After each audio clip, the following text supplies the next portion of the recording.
हम झूठ के पाले में ना जाएं, हम सच के पाले में रहें, सच की तरफ रहें। एक राजा थे, उनका नाम था हरिश्चंद्र। क्या नाम था? राजा हरिश्चंद्र। उन्हें क्यों जानते हैं जरा बताओ? क्योंकि वो झूठ बोलते थे, क्योंकि वो परम सत्यवादी। एक राजा थे हरिश्चंद्र, उनका नाम था। उनकी पत्नी का नाम क्या था मैया? नहीं पता? अच्छे लोगों के बारे में जानती नहीं हो। बेटे का नाम, पत्नी का नाम था तारा, पुत्र का नाम था रोहित। सत्य के लिए उन्होंने कितनी कठिन परीक्षा दी। अब जरा आप अपने को देखिएगा और दूसरी तरफ हरिश्चंद्र को देखिएगा, कितना अंतर है हम में और हरिश्चंद्र में। हरिश्चंद्र बाजार में बिकने को तैयार हैं। पूरी कहानी इस तरह से है कि एक दिन राजा हरिश्चंद्र ने एक सपना देखा। सपने में देखा कि उन्होंने एक महात्मा को, एक संत को अपनी सारी राज्य सत्ता दान कर दी। दूसरा दिन हुआ, उनके यहां वही संत आ गए जिनको सपने में देखा था। भोजन प्रसादी कराया, सबको बिठा के भोजन कराया और भोजन कराने के बाद उनको कह दिया कि महाराज आज हमने तो सपना देखा और उसमें सपने में हमने सब कुछ आपको दान कर दिया। तो मैंने सपने में दान दिया तो मैंने दे तो दिया, भले सपने में दिया, तो मैं देना चाहता हूं। संत जी बोले भैया तेरी इच्छा है तो दे दे। अब राजा हरिश्चंद्र ने सब कुछ दान कर दिया। बोले मैंने अपनी गद्दी, अपनी सत्ता, अपना खजाना, अपना राज्य, अपनी भूमि, अपना गौधन, हाथी, सब कुछ आपका। संत जी बोले भैया ये तो तूने सपने में जो दान दिया वो तूने दे दिया, ये बता कि अभी हमने जो भोजन किया उसकी दक्षिणा कहाँ है?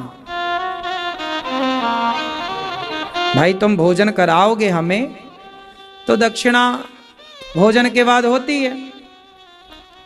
राजा बोले मैंने तो आपको सब दे दिया। अरे वो तो आपने सपने में जो देखा था उसके अकॉर्डिंग दिया, हमने तो प्रत्यक्ष भोजन किया, उसकी दक्षिणा दो। हरिश्चंद्र बोले अब दक्षिणा, अब मैंने जब सब खजाने दे दिए तब दक्षिणा कहां से लाऊं और कहां बची? ब्राह्मण संत क्रोधित हो गए, बोले नहीं हम इतने सारे साधु आए तेरे द्वार पे, तूने भोजन कराया, दक्षिणा तो दी नहीं, दक्षिणा लाओ वरना हम तुम्हें श्राप देंगे। अब हरिश्चंद्र घबराए, महाराज मुझे 1 महीने का समय दो। अब साधु बोले कि देखो हम राजा बन गए, सुनो 1 महीने तुम क्या करोगे? बोले काम करके पैसा कमाएंगे। संत बोले हमारे राज्य में काम मत करना, चलो यहां से। हरिश्चंद्र को वहां से नगर से निकाल दिया गया। सोचिए एक राजा सपने में दान देता है, प्रत्यक्ष दे देता है, वो कह दे कि मैंने सब दिया है बाबा जी, नहीं देता दक्षिणा, क्या कर लो? नहीं नहीं नहीं, धर्म कुछ कहता है। मैं आपका ऋणी हूं, कितना चाहिए महाराज? कम से कम 1100 स्वर्ण मुद्राएं तो लाओ। उस जमाने में स्वर्ण मुद्राएं चलती थी, सोने के सिक्के, तो 1100 स्वर्ण मुद्राएं लाओ। ठीक है। राजा हरिश्चंद्र राजसी कपड़े उतार कर तारा, बेटा रोहित नगर से निकल गए। सारी प्रजा देख करके रो रही है, महाराज हमारा इतना अच्छा राजा कहां जा रहा है?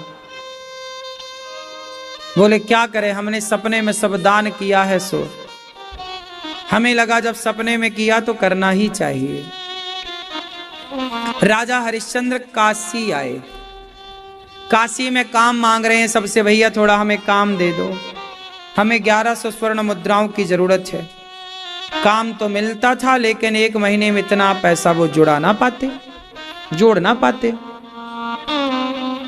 अब तीनों हरिश्चंद्र ने कहा कि अब गंगा जी में हम डूब करके मर जाएंगे, क्योंकि अब महीना पूरा होने को आया, केवल 1 दिन शेष बचा।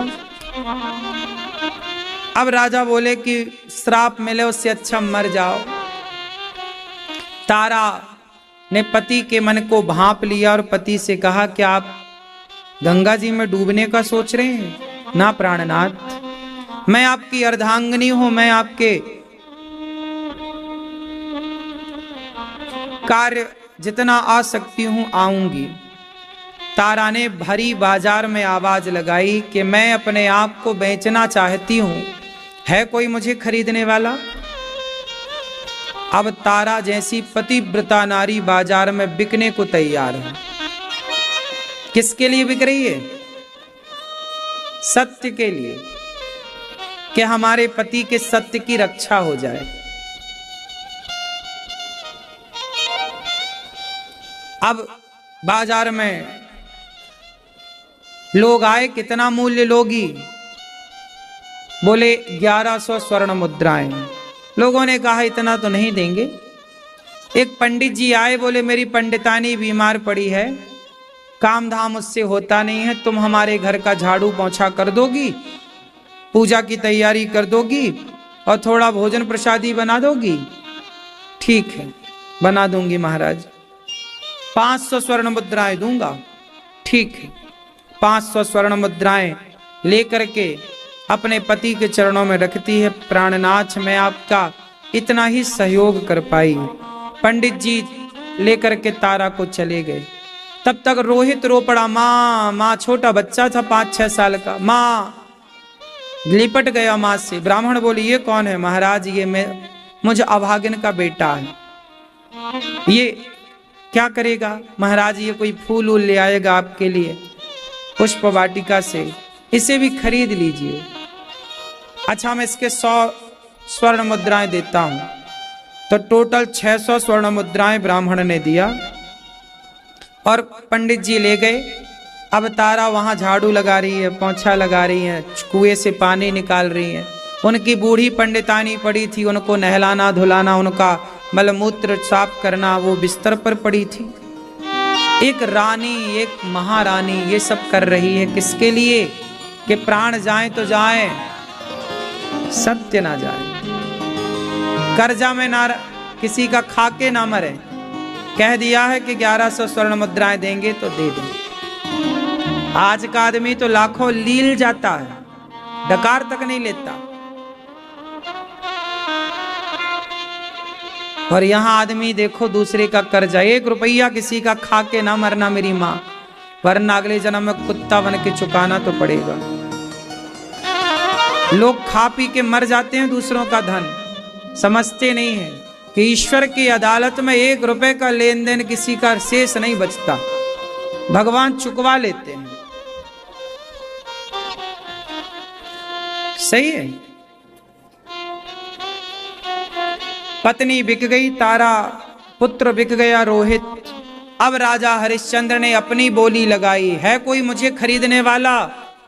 एक चांडाल आया। चांडाल मतलब शमशान का जो काम करता था, मुर्दा जलाने का, जो भी वहां का पैसा जलाने का जो एक शुल्क होता था, शमशान का भी एक नियम होता है, वो पैसा लेके मुर्दे को जलाने की परमिशन देना। तो एक डॉम आया, उसने कहा कि तुम हमारे साथ काम करोगे हमारे शमशान में? हरिश्चंद्र बोले ठीक है। 500 स्वर्ण मुद्राएं दी गई, टोटल 1100 स्वर्ण मुद्राएं हुई। महीने का अंतिम दिन था। ब्राह्मण साधु के पास जाकर राजा हरिश्चंद्र ने कहा, महाराज मैं आपके ऋण से ऋण हो गया। मैंने कहा था कि 1 महीने में आपका चुकाऊंगा, ये देखिए मैंने आपका चुकाया। तीनों प्राणी बिक गए इस 1100 स्वर्ण मुद्राओं के चक्कर में। और ये भी इसलिए सत्य है, कह दिया था तो किया, है ना मेरी माँ? हरिश्चंद्र 40% वाले नहीं थे, लेकिन 100% वाले थे। उन्हीं हरिश्चंद्र के देश में आप जैसी स्त्रियां रह रही हो, जो आज 40% की बात चल रही है। हरिश्चंद्र बिक गए बाजार में।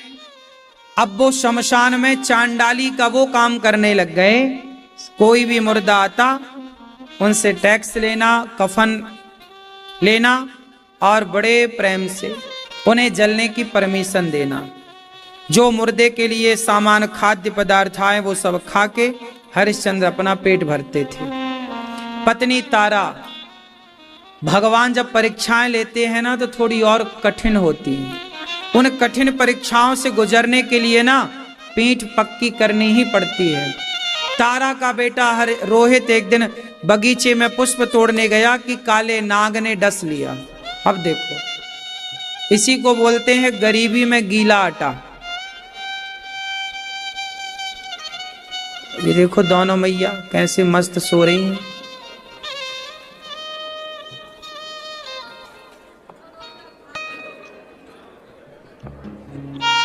मैया कान में उंगली और घुसा रही है, देखो कथा ना चली जाए कान में।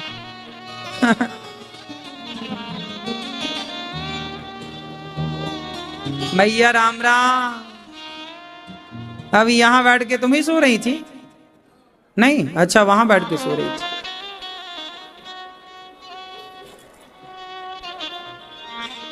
सो लो मेरी माँ। नहीं, लोरी सुनाऊं?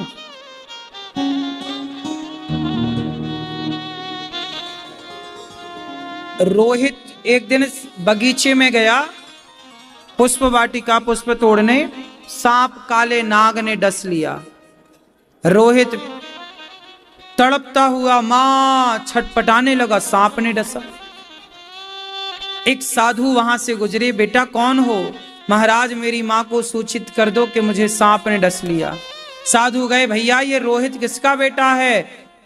तारा निकली घर से, हाँ महाराज मेरा बेटा। क्या हुआ? अरे तेरे बेटे को वहां बगीचे में लगता सांप ने परेशान कर दिया है, जा।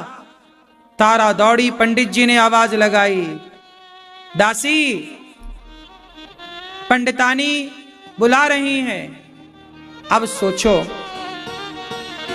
कि जिस मां का बेटा तड़प रहा हो बगीचे में, उसे कोई आवाज दे कि जरा ये काम कर लो, क्या वो काम करने के लिए रुकेगी? पर तारा को पंडित जी ने कहा कि रुको, तो वो रुक गई। कहा पंडितानी को ये देना। कहा महाराज बेटे को सांप ने डस लिया है। अच्छा कोई बात नहीं, अभी तुम यहां का काम करो, ये तो तुम्हारे बहाने हैं काम ना करने के। ऐसा कह दिया उन्होंने। अब बड़े प्रेम से पंडितानी की सेवा में तारा लग गई। परीक्षा है ना, ईश्वरीय परीक्षा ले रहे। तारा बिक चुकी थी और तारा पर अब किसका अधिकार था? पंडित जी का। तो पंडित जी जहां बुलाते उन्हें, धर्म तो यही कहता है कि भाई फिर आपको वही करना चाहिए। अब किया उन्होंने। जब पंडित पंडितानी अपने सो गए, काम धाम से फ्री हो गई, तब गई, जाकर देखा तो बगीचे में बेटा मरा पड़ा। शाम हो ही गई थी। पंडित जी पंडितानी का काम पूरा करके आई। माँ बेचारी रोने लगी, बेटा शायद मैं समय से आ जाती तो तुझे बचा लेती, लेकिन एक ऐसी अभागिन माँ हूं कि मैं अपने तड़पते हुए पुत्र के लिए कोई मदद ना कर सकी, समय से बचाने आ ना सकी। बेटा मुझे क्षमा कर दो। तारा अपने बेटे रोहित को लेकर के बोली कि चलो कम से कम इनका अंतिम संस्कार तो कर दूं। शमशान की ओर लेकर चली। सोचिए एक महारानी का बेटा मरा तो उड़ाने के लिए कफन का टुकड़ा नसीब ना हुआ। ये समय कब कैसा खड़ा हो जाए हमारे सामने आकर, कोई तो नहीं जानता ना मेरी माँ। भरे संसार में, इस संसार में कोई एक कफन का टुकड़ा देने वाला ना नसीब हुआ। हरिश्चंद्र के बेटे को आधी साड़ी फाड़ कर मां ने बच्चे को लपेटा। गंगा के किनारे शमशान पहुंची, रो रही हैं तारा।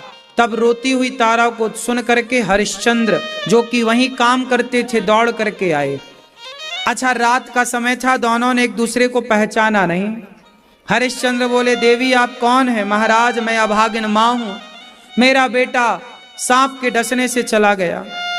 तारा को समझाने लगे हरिश्चंद्र, देवी ये तो विधि का विधान है, यहाँ शमशान में मैं रहता हूँ, लोग रोते रोते आते हैं, लेकिन क्या करें एक दिन मरना तो सबको ही है।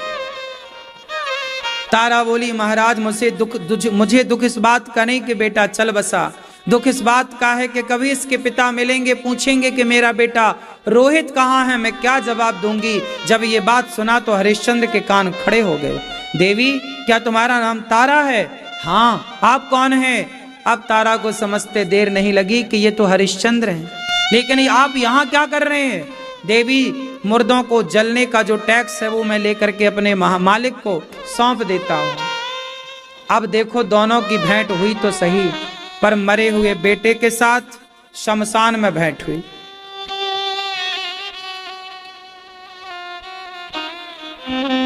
क्या आज के जमाने में कोई धर्म के प्रति, सत्य के लिए इतना कुछ करने को तैयार है?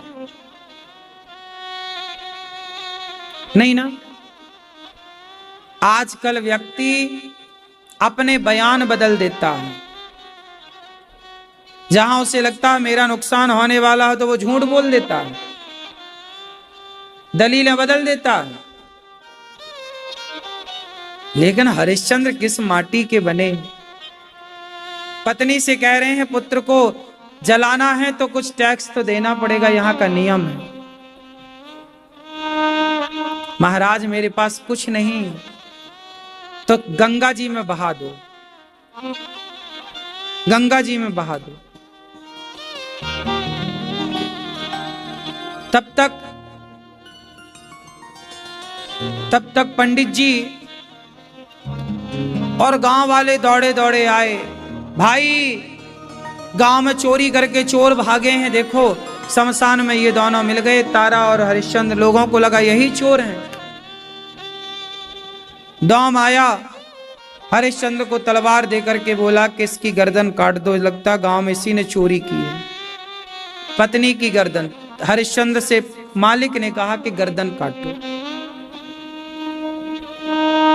हरिश्चंद्र ने ईश्वर की ओर देखा, विधाता कम से कम ये पाप तो ना कराओ। तारा ने कहा महाराज बेटा चला ही गया है, मैं जीकर क्या करूंगी, आपको इस रूप में अब देख ना पाऊंगी, मुझे मृत्यु के घाट उतार दीजिए। उठाई अपनी तलवार, काट दीजिए मेरी गर्दन, क्योंकि पत्नी जाएगी तो आ जाएगी, पुत्र जाएगा तो आ जाएगा महाराज, पर धर्म जाएगा तो नहीं आएगा। इस समय आप बिके हुए हैं और आपका मालिक कह रहा है कि गर्दन काटना है तो आपको चलाना चाहिए तलवार। महाराज प्राण जाएं तो जाएं, पर धर्म ना जाए।